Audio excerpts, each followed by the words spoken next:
next topic is warfarin. Warfarin is an anticoagulant medication. Warfarin is an anticoagulant medication widely used to prevent the formation of blood clots in various medical condition. Anticoagulant है तो क्या करेगा? Blood clot के formation को prevent करेगा. Warfarin एक anticoagulant है जो ब्लड क्लॉट के फॉर्मेशन को प्रिवेंट करता है. It belongs to a class of drugs known as vitamin K antagonist. Warfarin is a vitamin K antagonist and has been a mainstay in the prevention and treatment of thromboembolic disorders for many decades. तो बहुत सालों से warfarin को use करते हैं as a mainstay in the prevention and treatment of thromboembolic disorders. Warfarin एक anticoagulant है और ये विटामिन के एंटागोनिस्ट है. This is used in treatment and prevention of thromboembolic disorders. Warfarin belongs to vitamin K antagonist. Mechanism of action: inhibits vitamin K epoxide reductase, reducing the active form of vitamin K and clotting factor synthesis. Vitamin कौन से enzyme को inhibit करता है? Vitamin के epoxide reductase. Warfarin inhibits vitamin के epoxide reductase, जिसके कारण जो एक्टिव विटामिन के है ये रिड्यूस हो जाता है. विटामिन के एपॉक्साइड रिडक्टेज को इनहिबिट करता है जिसके कारण एक्टिव विटामिन के डिक्रीज़ हो जाता है और अल्टीमेटली जो क्लॉटिंग फैक्टर्स का सिंथेसिस है वो कम हो जाता है. वारफेरिन विटामिन के एपॉक्साइड रिडक्टेज को इनहिबिट करता है जिसके कारण एक्टिव फॉर्म ऑफ विटामिन के कम हो जाता है. That ultimately reduces clotting factors का synthesis. What is the use? तो it prevents and treats thromboembolic disorders like DVT, PE and AF. It is used in patients with mechanical heart valves. So it prevents and treats thromboembolic disorders like DVT. DVT stands for deep vein thrombosis. ये एक medical condition है जहाँ पे blood clot forms in deep veins of the body, typically in the legs. ठीक है, तो ये DVT में यूज़ होता है, that is deep vein thrombosis में. देन पी में यूज़ होता है, that is pulmonary embolism. Pulmonary embolism is a blockage in one of the arteries in the lungs, typically caused by a blood clot that has traveled from the legs or other parts of the body. Pulmonary embolism में क्या होता है कि lungs का कोई एक artery में blockage हो जाता है. ठीक है, एम्बोलिज्म बेसिकली ये होता है ना कि जो क्लॉट है वो कहीं से ट्रैवल करके आया है. एम्बोलिज्म क्लॉट कहीं से ट्रैवल करके आया है और पल्मोनरी मतलब लंग्स के किसी एक आर्टरी को ब्लॉक कर दिया है. And then AF stands for atrial fibrillation or even atrial flutter. Atrial fibrillation is a type of irregular heartbeat that affects the upper chambers of the heart.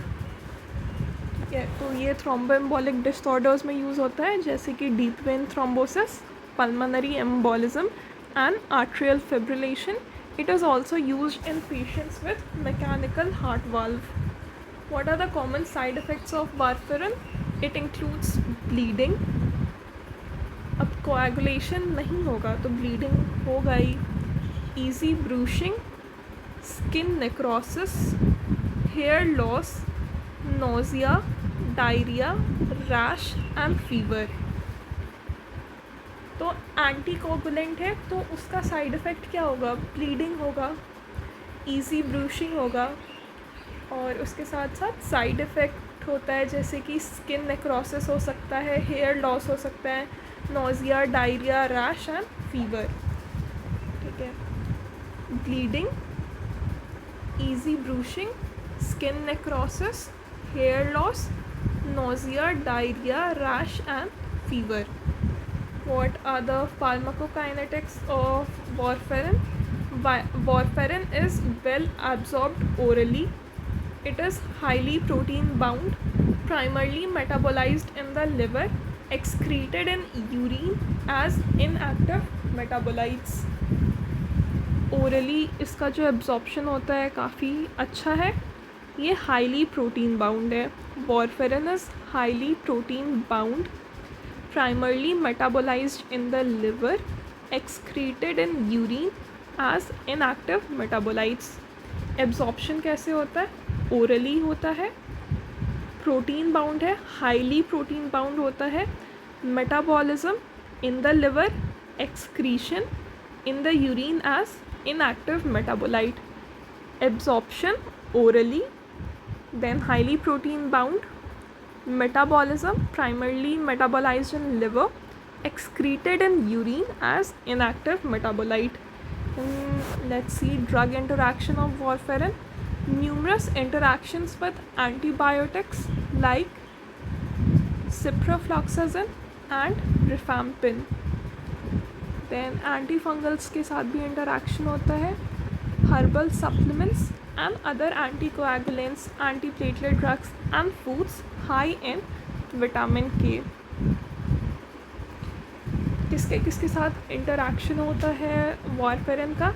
Antibiotics like ciprofloxacin, rifampin, antifungals, herbal supplements and other anticoagulants, anti-platelet drugs and foods rich in vitamin K. तो warfarin और ciprofloxacin अगर combine करते हैं साथ में तो क्या होता है? चांसेस ऑफ ब्लीडिंग बहुत इंक्रीज़ हो जाता है, क्योंकि ये दोनों मिलके INR that is international normalized ratio और prothrombin time that is PT, ये दोनों बढ़ा देता है। International normalized ratio is a measure of blood clotting, और prothrombin time is a measure of how long it takes the blood to clot. तो ये दोनों को इंक्रीज़ करता है जिसके कारण ब्लीडिंग कॉम्प्लिकेशंस बढ़ सकते हैं, हेमाचूरिया और मेलेना भी देखने को मिल सकता है। और इसका उल्टा इफ़ेक्ट होता है अगर हम रिफैम्पिन को कंबाइन करें वॉरफेरिन के साथ। अगर वॉरफेरिन और रिफैम्पिन का इंटरेक्शन हो तो उसके कारण जो वॉरफेरिन का इफ़ेक्ट होता है वो कम हो जाता है, जिसके कारण जो साइड इफ़ेक्ट था ब्लीडिंग का वो कंपैरेटिवली कम हो जाता है, क्योंकि जो रिफैम्पिन है it induces the activity of enzymes that metabolise warfarin. तो रिफैम्पिन जो है वो CYP2C9 और CYP3A4 को इंड्यूस करता है, जिसके कारण वॉरफेरिन जल्दी मेटाबोलाइज हो जाएगा, और रिफैम्पिन वॉरफेरिन के क्लियरेंस को भी बढ़ाता है और इसका जो कंसंट्रेशन है ब्लड में उसको भी कम करता है। तो इसके कारण जो वॉरफेरिन का साइड इफ़ेक्ट है ब्लीडिंग का वो कम हो जाता है, वॉरफेरिन का जो इफ़ेक्ट है वो कम हो जाता है बिकॉज ऑफ रिफैम्पिन। ठीक है, तो बेसिकली वॉरफेरिन का इंटरेक्शन दो टाइप का हो सकता है। एक, कुछ ड्रग्स जो है वो INR को इंक्रीज़ करेंगे जिसके कारण जो वॉरफेरिन के कारण ब्लीडिंग का रिस्क है वो इंक्रीज़ होगा, जैसे कि CYP inhibitors like cimetidine, omeprazole, ciprofloxacin, erythromycin, ketoconazole, aspirin, antibiotics, liver diseases. ठीक है, ये सब के कारण जो वॉरफेरिन के कारण ब्लीडिंग का रिस्क है ये सब इंक्रीज़ होगा। एंटीबायोटिक्स क्या करते हैं कि वो बैक्टीरिया को किल करेंगे, तो जीआईटी बैक्टीरिया के कारण जो विटामिन के प्रोडक्शन होगा वो नहीं हो पाएगा, जिसके कारण जो वॉरफेरिन का एक्शन है वो और इन्हांस हो जाएगा। एस्पिरिन भी जो जीआईटी बैक्टीरिया है उसको किल कर देता है, तो विटामिन के का प्रोडक्शन नहीं हो पाएगा, तो वॉरफेरिन का जो इफ़ेक्ट है वो और इंक्रीज़ हो जाएगा। और जो ड्रग्स आईएनआर रिड्यूस करते हैं वो वॉरफेरिन के इफ़ेक्ट को रिड्यूस करेंगे, और इसमें आ गए CYP inducers like rifampin, smoking, oestrogen या ओरल कॉन्ट्रासेप्टिव पिल्स, और नेफ्रोटिक सिंड्रोम या रीनल फेलियर के कारण भी जो वॉरफेरिन का इफ़ेक्ट है वो कम हो जाएगा। नेफ्रोटिक सिंड्रोम में क्योंकि जो वॉरफेरिन होता है वो हाईली प्रोटीन बाउंडेड होता है, तो नेफ्रोटिक सिंड्रोम में भी जो वॉरफेरिन का इफ़ेक्ट है वो कम हो जाएगा। Contraindications of warfarin.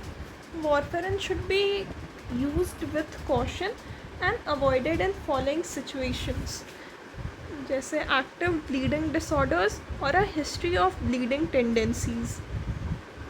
अगर किसी को हिस्ट्री ऑफ ब्लीडिंग टेंडेंसीज़ है या एक्टिव ब्लीडिंग डिसऑर्डर है तो warfarin should not be used, क्योंकि वॉरफेरिन जो है वो ब्लीडिंग का रिस्क और इंक्रीज़ कर देता है।